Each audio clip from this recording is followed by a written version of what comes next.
Hello everyone, if it's your first time here, welcome to the channel, and if it's not, welcome back. I really appreciate all of the support.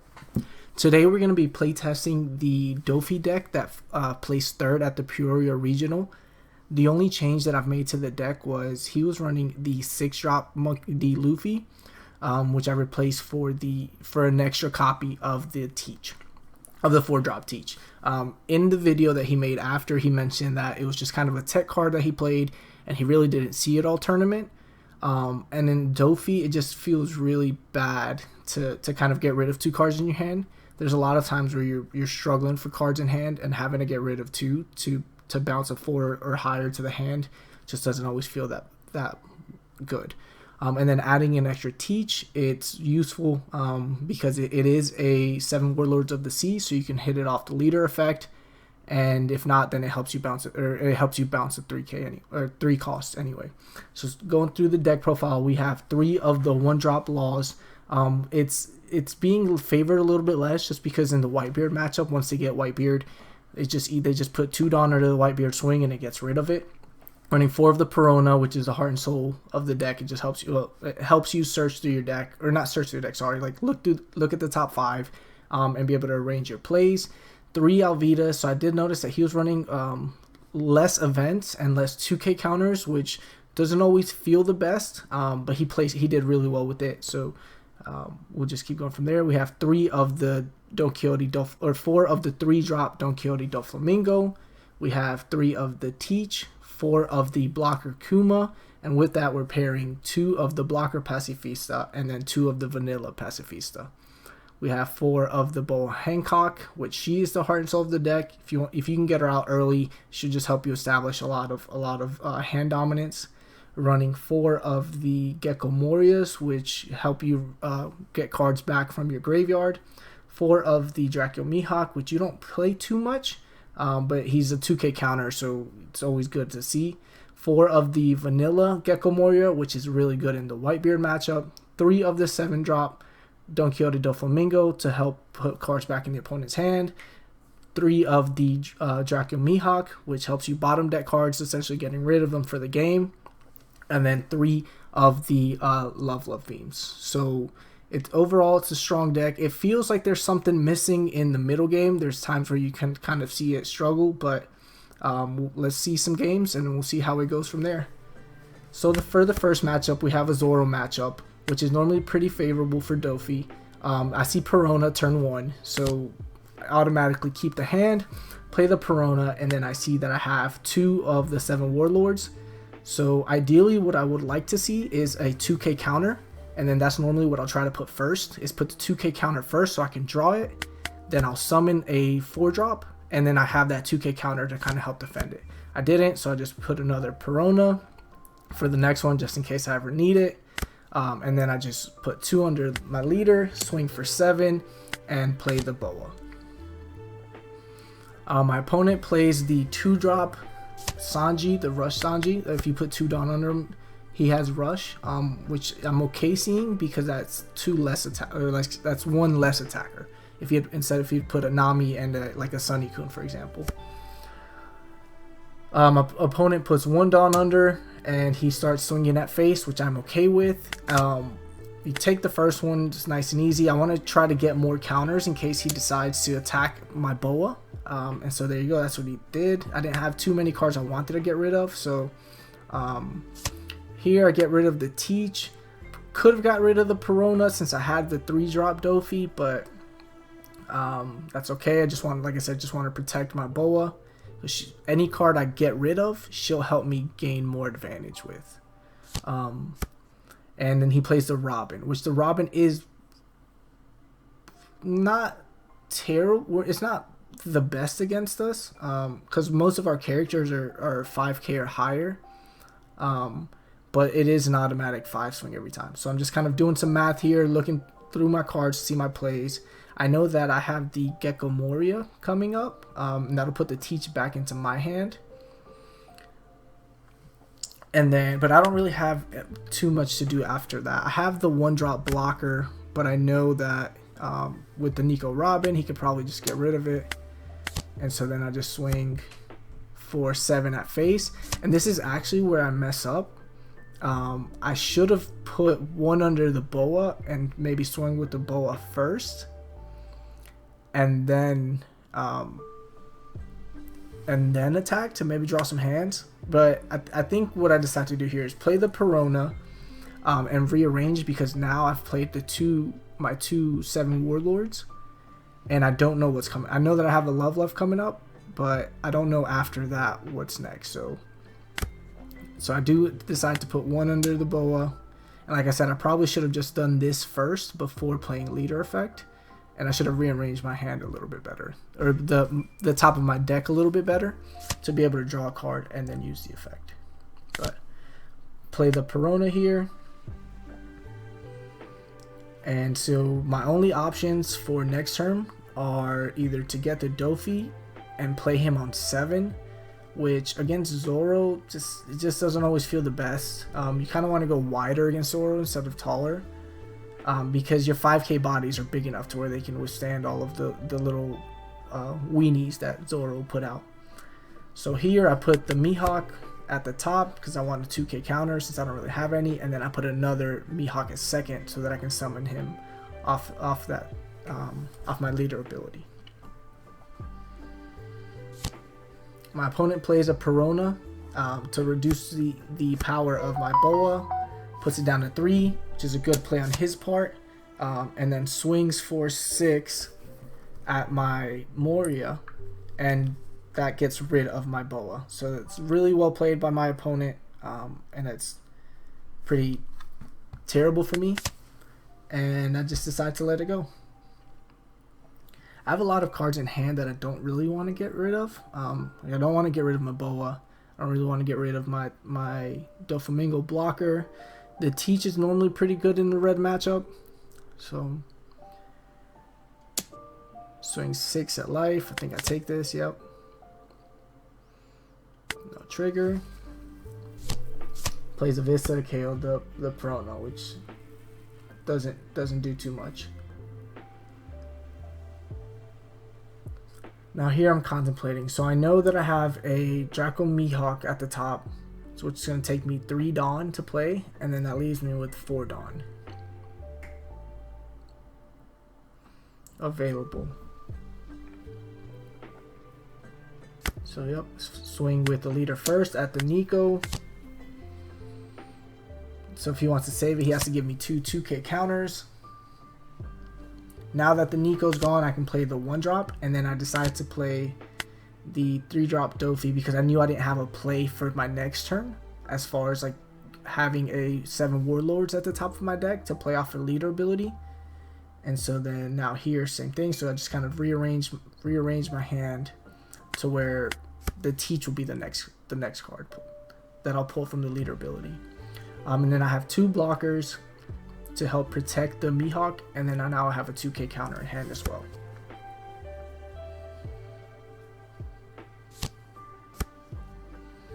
Summons the Brook to put 2 under Vista and swings 7 at my Mihawk, which that's most likely it's gonna garner a block. Don't want to get rid of 2 cards from my hand. Swings for 7 again, which here I could probably counter. Counter with the Mihawk and probably the Teach, since I know that I have a Teach coming up from the top of my deck. I'm contemplating getting rid of the blocker, but I think Teach is the right play here.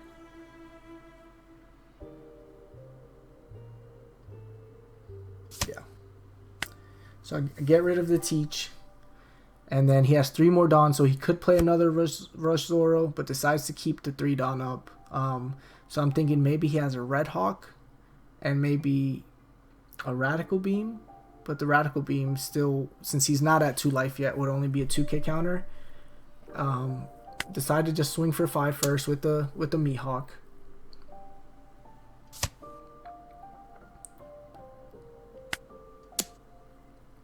And actually, because I feel like I'm so ahead at this point in time, and I know that my opponent is going into his Whitebeard turn, I decide to play the Mihawk instead. And then that way it gives me a big body on board in case he does decide to play the Whitebeard now. Then I at least have my Mihawk to help mitigate some of that damage. Swings for 6, which I know now leaves him with 9 Dawn. So if he plays the Whitebeard, then he can no longer get rid of it. But I decide to just let it go. I keep the blocker on board in case he does decide to play. Then I can still have it for next turn to protect my Mihawk. Instead, plays double Zoro. Swings for 6, swings for 6. And I don't want to go down to 2 life, so I do block the second one.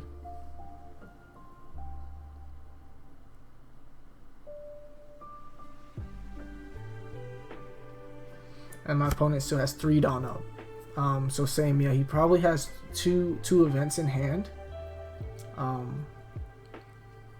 I don't know what's at the top of my deck anymore since I kind of didn't do the teach play earlier. And my hand itself, or the top of my deck isn't the best. Like I have some loves, a 2k counter, but don't have too much that I can play.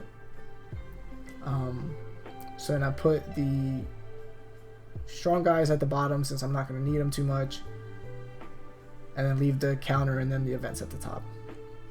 I do want to leave my love up this turn, so that still would leave me with 5 Dawn. But I need to get rid of the Zoros because if not, they're just going to keep exerting a lot of pressure. Just swing for 9 at the first Zoro. That way, if he does have the Red Hawk, it's going to take him a Red Hawk and another card out of hand to stop the attack.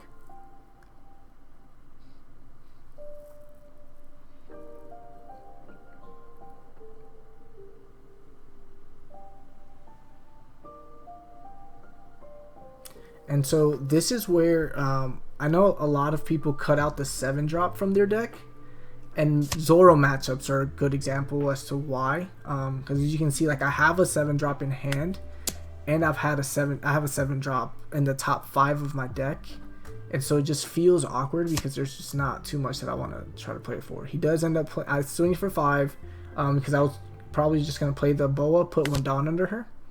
Or play the Boa and the 1-drop, and then leave 2 Dawn up. So I didn't just swing for a nice easy 5, and I knew I don't have any Warlords at the top of my deck, so no need to try to use my leader's ability.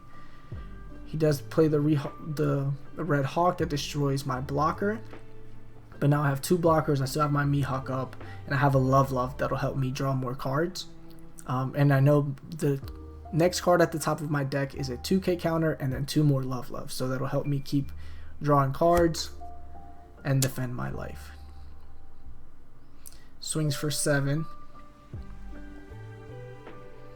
I could block with the 1-drop Law, or I could just love, decide to just love. Plays another Zoro. So he had all the Zoros in his hand. I do block that with the 1-drop Law. So that's 4 Dawn up and 1 under leader. Swings for 6.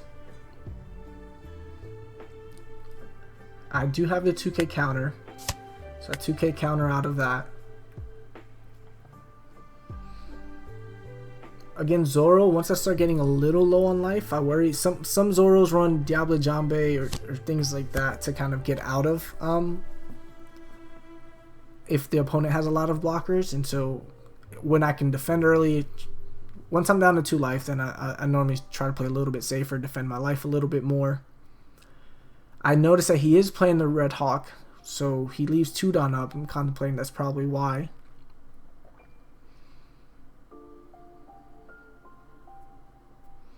And he doesn't have a lot of cards in hand. So I'm wondering if I could possibly start going for game a little bit more. So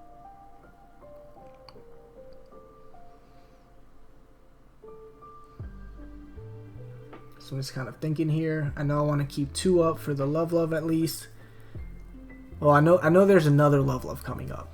So I maybe could leave 4 up for the 2 love. Because if I put 1 Dawn under the Boa and swing, that'll let me draw it. Then I'm contemplating, okay, should I play the Teach? I could bounce a Zoro to hand, or I could bounce a Sanji to hand, then that way he has to replay.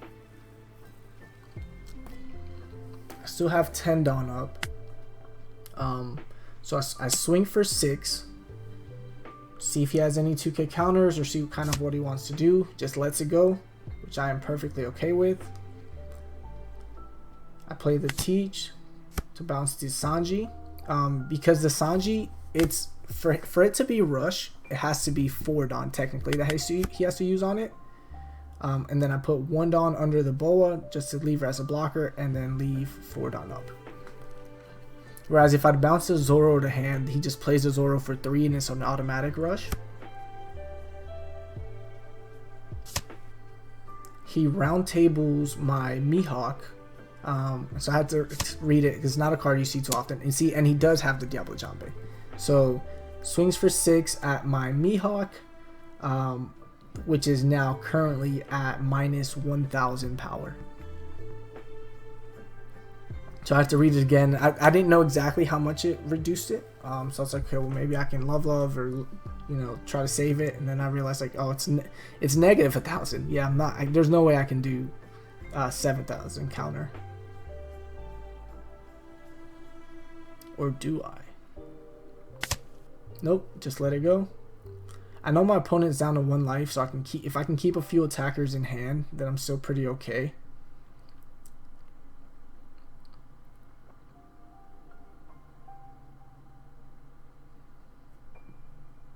I think my opponent's thinking here.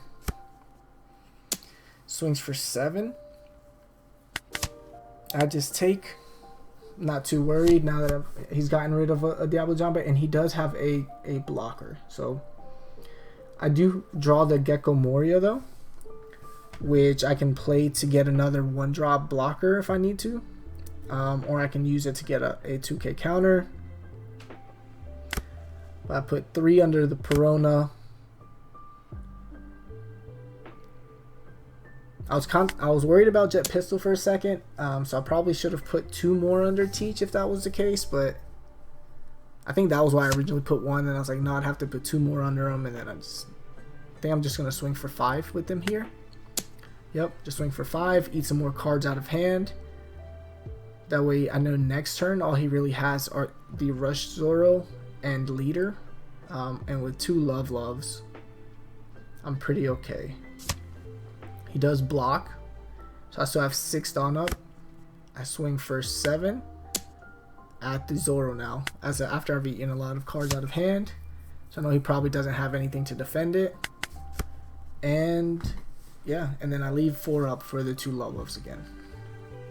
So I really just want to keep two blockers now. So little by little, I'm just kind of running Zoro out of gas. Which, if you can survive the early game against Zoro and then just kind of make it to these late games, he also hasn't played the 9-drop, which would have made me play the game completely differently if he did. But since he's not, I can just kind of play this control style where I can do a nice healthy mix of attacking life or attacking characters and maintaining my own board presence. He plays the 5-drop Luffy and swings for 9. And I'm contemplating if I should take it here. I do have the Love, so I play Love. Unfortunately, don't draw another counter, so I do have to get rid of my Gecko Moria to get out of it. And now he just has 2 Dawn up and Leader. And I still have another Love.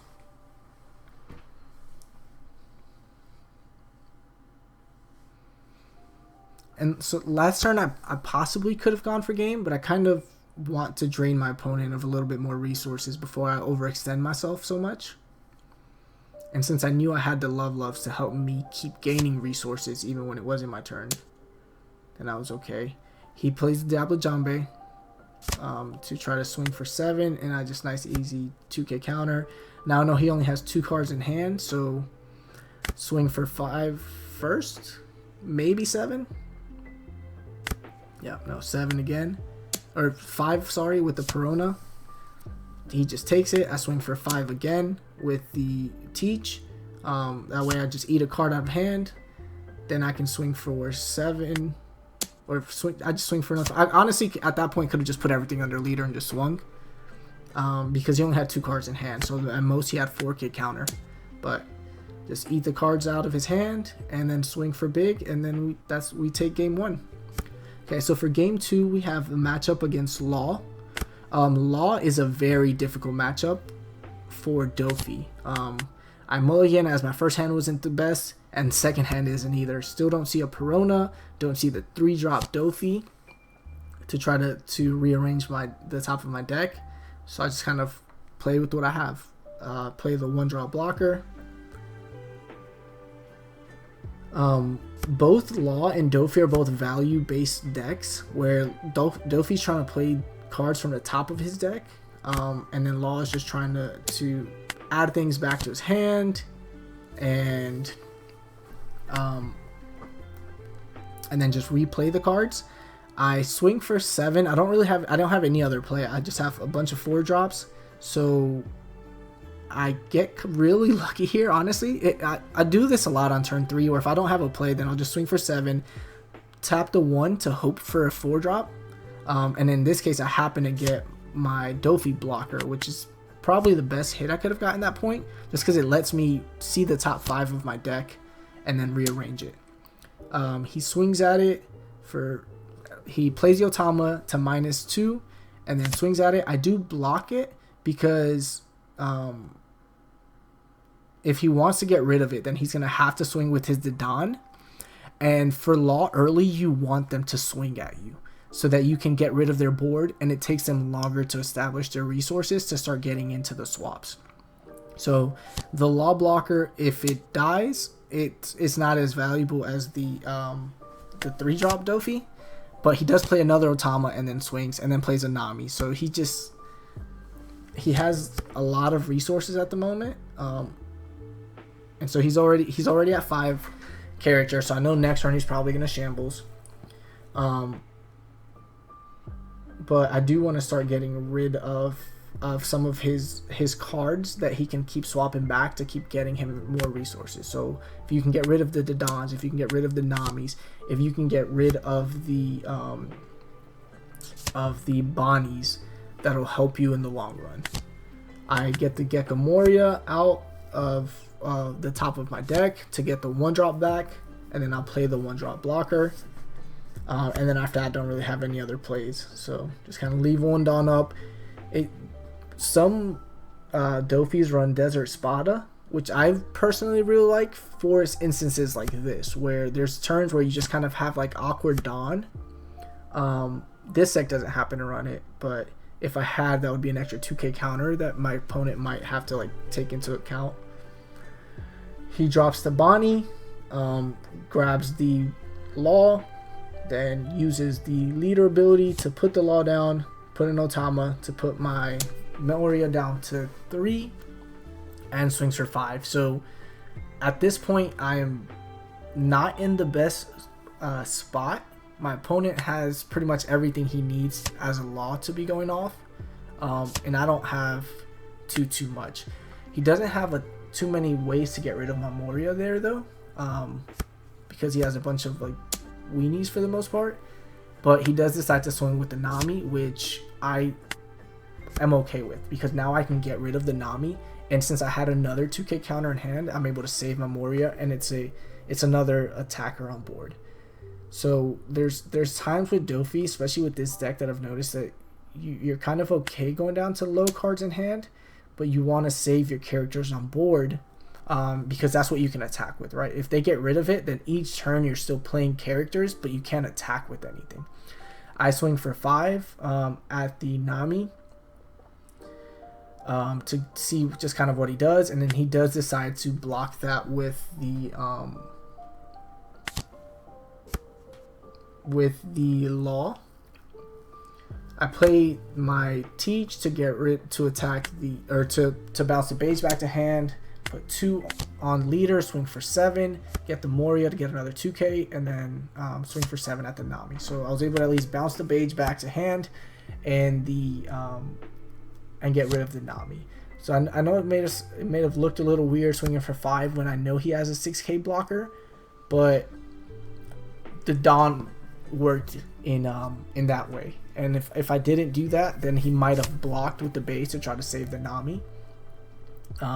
He plays the jet pistol to get rid of my Gecko Moria. Plays a Beige, swings for 5 at my Moria, which I am gonna defend here. Probably just 1k counter with the other Moria in my hand. Yep. And then he has 2 more Dawn left up to use leader ability. He does decide to swing for 6. I do have another 2k counter to save it. And then he can either play the restand law to restand his blocker. Yep, that's exactly what he does. So could have had another blocker law, and that would have also been really good for him. But at this point, my opponent is in a really good spot. He has everything he needs. He has the blocker law. He has a Bonnie in hand. He has all of the resources. But we just keep chugging along and see what we can do. So I play this 7-drop Doffy here, which feels pretty good. I can bounce the 5-drop blocker back to hand, swing for 5 with the Moria, swing for 5 at face with my leader, gets rid of a Dadan, which you love to see, and then I just leave 2 up for the Love.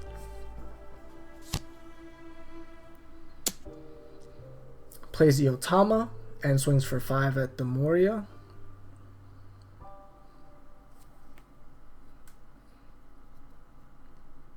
So these are the hard decisions to make sometimes when you're playing as Doffy, is what characters do you try to save, and then when do you just let them go?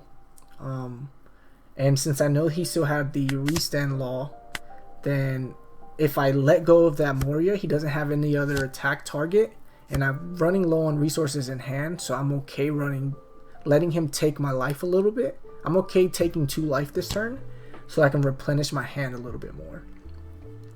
Then he uses leader ability to play the 5-drop law again, and then he plays the starter deck Zoro, and then he still has a lot of Dawn up, but he doesn't really have anything he can attack with. So I kind of put him in an awkward situation where this is where sometimes some law players can struggle with. He attacked with low, which was what he should have done, because I mean, I'm at 5 life, I'm probably gonna take it, but now his turn is awkward because he made the plays that he wants to make, right? He attacked with his leader, he attacked with the starter deck law, he played the blocker law, he played the starter deck Zoro, but all of that was a low Dawn investment on his part. But he does have another blocker law, so that feels really bad. He just hard plays it, gets rid of the Nami, and then plays the Zoro. So, and this is why I mean that just the law matchup itself is so hard for Doffy, because he can just keep playing characters and replacing characters and replenishing characters, whereas you're only playing max 1 card from the top of your deck, and then you're losing your hand trying to save that 1 card. And Law can just keep putting cards up and keep putting cards up and keep putting cards up. So here I'm not sure why. I think it was I could have took the life, or I was contemplating just playing the Love to see what I got out of the top of my deck. And here's a pretty easy play. I play the Mihawk to get rid of one of the blocker laws. I swing for 7 at the Zoro, because he probably wants to protect his board. Yep, so he blocks. And then I have 1 Dawn up. I swing for 5 again at the Zoro, because he's most likely going to want to defend his board. And then it leaves me with 1 left for the Law.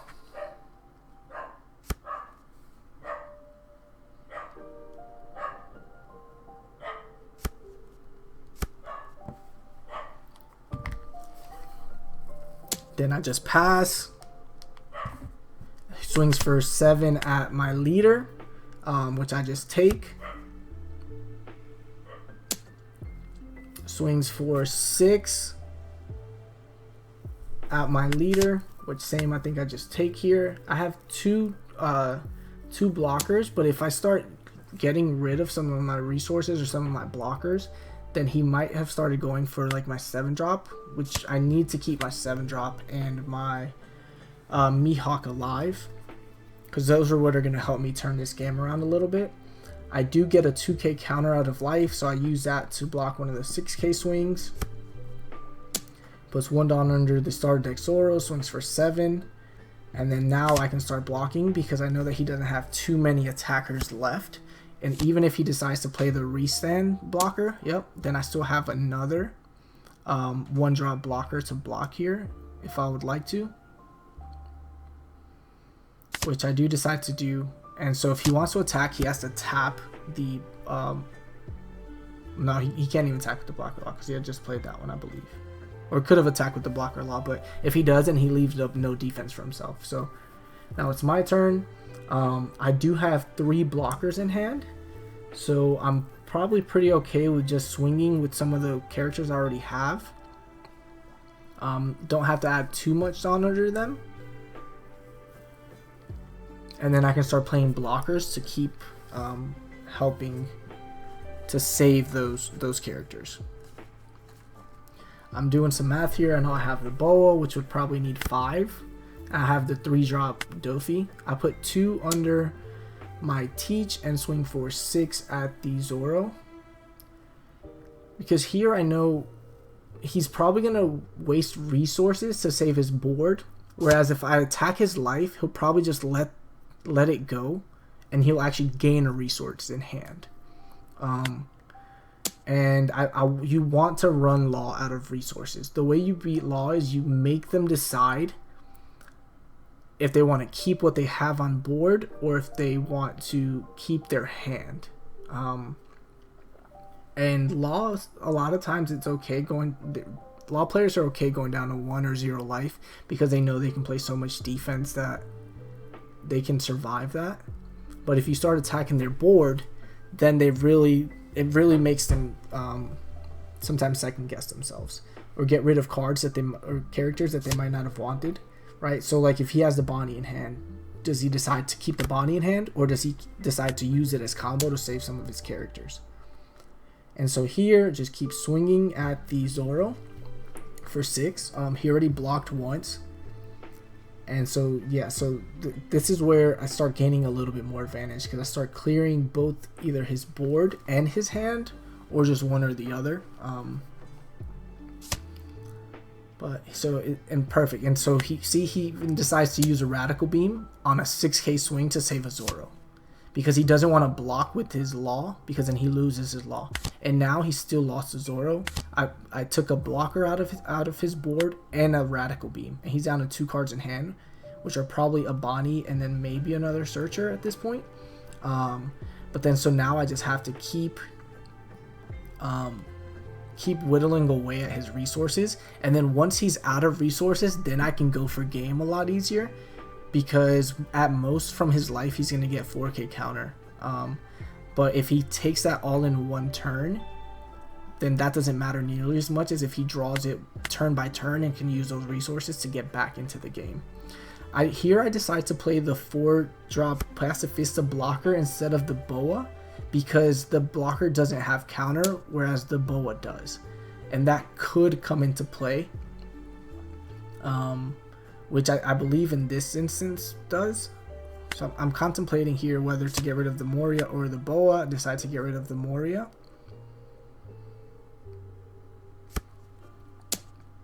Swings for 7.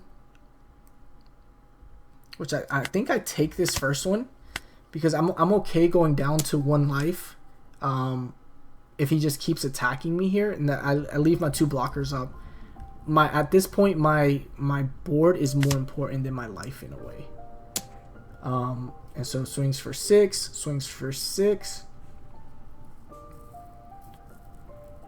And so here I'm contemplating whether I should block or take the last life. He still has 10 Dawn up, so that's what worries me. He could have a Rush Zoro in hand, which would be bad. And so I think that's why I decide to take it and go down to 0 life and leave the blocker up. Because if I don't take that, yeah, he could have the Restand Law, he could have Rush Zoros to gain more attacks, and then at that point he would see exactly. So he has the Zoro and the Restand Law, and then he could start destroying my board if I didn't just take the life. and defend there. So I know he has a 6k swing here and a 7k swing, which I did happen to get another 1k counter out of life, so that saves me from the 7. And then now I have the blocker here, and he went all in to try to win it on that turn, which I kind of invited by allowing him to take my life, which made him think I probably didn't have a lot of counter. And so now I just swing. It's all about a numbers game. Just swing for 5 first. So I see he doesn't have a lot of counter, and then now I have the 7, the 9, and then I could put everything on leader. So because I was able to drain him from resources from his hand, I was able to take that game. And for the final game, we have a Whitebeard matchup, which Whitebeard is actually a pretty favorable matchup for Doffy, especially if you can go first and you're able to hit something off of your leader ability. So you always want to try to get the Perona first turn. That is ideal, because then you can stack your deck in the way you want, and it just sets you up for success. So I hit a boa, and so I put the boa for my leader ability, because I know with the boa I can keep gaining resources if I had to put 1 Dawn under her, swing for 6. And with swinging for 7, it gets a 2k counter out of his hand, or he just takes it. He is playing the boat version, but I did see a Luffy, so it could be like a hybrid, which was popular at the Peoria regional as well. He swings for 7 at my boa, and like I said, you want to try to save your first character on board, because that's what's going to allow you to keep gaining pressure. And I'm okay getting rid of some cards out of hand to save boa, because I know she's going to get me some of those resources back. I have the blocker Akuma that I play out of life, and I set it up to where I have a Pacifista as well. So if he decides to attack it, then I can play the Pacifista after, and my Dawn works out perfectly to where I have 1 left, and I play the 1-drop blocker, so that way if he decides to try to get rid of my boa, then I can just block with it. Or if he decides to get rid of the Kuma, then I just let the Kuma go, and then I get the Pacifista out of it. So I feel pretty okay here. He has 2 swings, so that's putting a lot of Dawn under the Vista and then under leader. Or he could have played the an Atmos or a Kingdu, which I like this line a little bit more, because then it's less targets that I have to worry about trying to get rid of later. Here I know if I can block with the 1-drop law, and then that'll make him have to attack it again. Or I was maybe hoping that maybe he attacks the other blocker, the Kuma, and then that gives me a Pacifista. But I'm contemplating, do I want to get rid of my entire hand to save the boa? And I decide to do that, because he spent his entire turn to try to get rid of both of them, and with these 3, I know that I can keep applying pressure, and just little by little whittle away at his resources, which is what you want to do with Whitebeard. So you want to get rid of their board and make it to where they decide, okay, do I keep my board or do I keep my life? And then I knew boa, playing the boa, she's going to gain me another card back into hand. So it's almost like I spent 2 cards to defend her instead of 3, which you would do sometimes either way if you know that your opponent's going to attack, let's say 7 to 5, right? And you have 2k counter and a 1. So I swing for 7 with the leader, and then I play another boa, so I can just keep gaining resources little by little. And Whitebeards don't normally run a lot of like cards to get rid of cards, like jet pistols or things like that, and so he has to attack me with attacks. He attacks the boa there for 7, and I contemplated blocking, but then I saw he's at 8 Dawn, so he could have played an ace and put her down to 2, so it would have been no reason to do that, so I just kind of let her go. I know I have another one, and then I'm on my 9 turn, so I play my Vista, and I get rid of his Marco, which just feels really good. And I knew that he's going into his 9 turns, so the Whitebeard was probably coming up, and I couldn't swing with any because I didn't have Dawn, but even if I had, I might not have, just so that he attacked my life instead of my characters. and then I can just gain a little bit more resources in hand.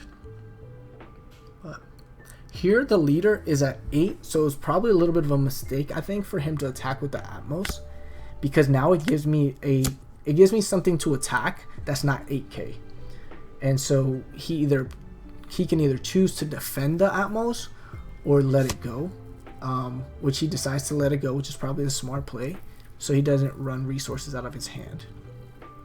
I do get a Pacifista out of hand, so I know that if my Kuma dies, then I have something to play after it. And I'm just kind of contemplating my plays here. I have 2 more blockers in hand. I have 3 blockers technically in hand, but I don't really want to play the 1-drop because of the Whitebeard effect. But I'm also contemplating playing it because that might entice him to put 2 Dawn under his Whitebeard and swing to KO the Law instead of playing a second Whitebeard, which a second Whitebeard at this point is probably worse for me than if he swings with the Whitebeard, and then I'm able to attack for 6 to swing at a 6k leader. And so I think that's what I decide to do here. I just put a bunch of Dawn under Mihawk, and I'm like, okay, if he wants to take that last life, he takes that last life. If not, then maybe he runs a lot of resources out of hand, and then I play a Boa and I play the 1-drop.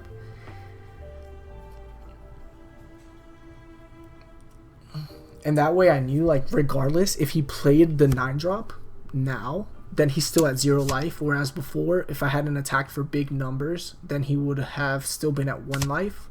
And so here, he's probably less likely to play it. Like I said, 1, to get rid of the Law, and 2, because he's at 0 life, then it makes it a little bit easier for me to just swing for 8, 8, 8, and then big numbers. He swings at the Mihawk, which is kind of what I was enticing him to do by turning the Mihawk sideways, and then I just nice and easy block with the Kuma and then get a Pacifista. So it gives me another attacker for next turn. And since he did not play the Whitebeard, then he's just down to 6. He swings for 11 at the Mihawk, which is nice and easy. I happen to have a 2k and a 1k, which is perfect. And then he plays the Marco and probably leaves 1 up for a Radical Beam. Here I do have the Doffy, so I play the Doffy to bounce the Marco back to hand, and then I can just start swinging 6, 6, 6. I have a 9 and then a leader as well, so I just drain him away. So I'll start swinging for 6 first, just to kind of see what he wants to do, what he wants to get rid of. And then I have 2 more swings. I can swing with the Mihawk, I can swing with the leader, and then leave 2 Boas up if he has enough to counter out of all of that. So I feel pretty okay here because I still have 3 life, and he's at 0 life. So I swing for 9 so that he is. Yep, it gets the Radical Beam out of hand, and then I can swing for 6. Probably get another card out, and then I have 2 Dawn left, 1 to put under each Boa for this coming turn. That way if he attacks them, then I can block and draw a card. But here I just decide to I think I just decided to attack with all of them. Yeah, I just swing 6, 6, 6, draw cards, see what I can get. Because I'm at 3 life, I still feel pretty safe. And if he decides to get rid of them, then he decides to get rid of them at this point. And I can just keep attacking with everything. I still have the new 7-drop that I can use to pressure. And yeah, if he gets rid of the Mihawk at this point, then either way, I'm pretty okay with it. Because I have so many characters on board that I can just keep attacking little by little by little by little. He does clear the Mihawk and clears the Boa and plays the 9-drop. But now he's only at 4 cards in hand. And he knows that I'm just going to keep whittling away at his resources. I still have a blocker. I have another blocker in hand. So it was just a GG. Okay, and for the conclusion of the deck. So with this version of the deck, it feels really good in the matchups that you're really good at. So red primarily. when you play Zoro, when you play Whitebeard, this deck feels really good. It struggles really hard against Law, and that's because this is more of a budget deck, which is also a really nice thing, right? It doesn't have the Jinbeis, which aren't necessary, but they do help in those specific matchups. But like I said, the guy that piloted this deck was able to get third at the regionals, so he's shown that you don't need those Jinbeis, but those Jinbeis do help in the matchups that unfortunately just you struggle with a little bit more. And like I said, that's just mainly Law. No, not mainly Law, sorry. Kid is a terrible matchup for blue, always has been, always will be, but thankfully Kid just isn't being used as much because Whitebeard just counters it so heavily. But blue is in a better spot than it was a couple of months ago, and that's just because it does so well against red. But if you do see green, it's a terrible matchup. Not like I said, the Kid matchup. If you play against Smoker can be a pretty bad matchup if they get all of their, or Smoker and Zephyr can be a bad matchup if they get all of their removal and they just kind of play it well. So you just kind of have to pick and choose what to defend, because if you defend something and then they just play a card to get rid of it, then you wasted those resources out of hand and they got rid of the card anyway. So it can be a little dicey. Most decks you want to go first against with this deck, because you get the Perona, then you can play the Perona and immediately stack. Black is the only deck where I think any deck that you play you want to go second against black, just so that their curve is not as good.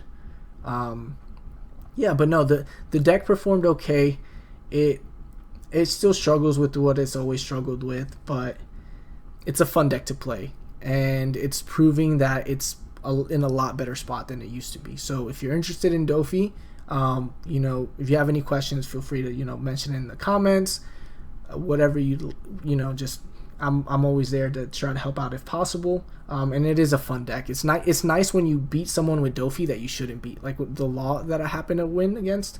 That felt really, really good. So with that, thank you all so much for watching.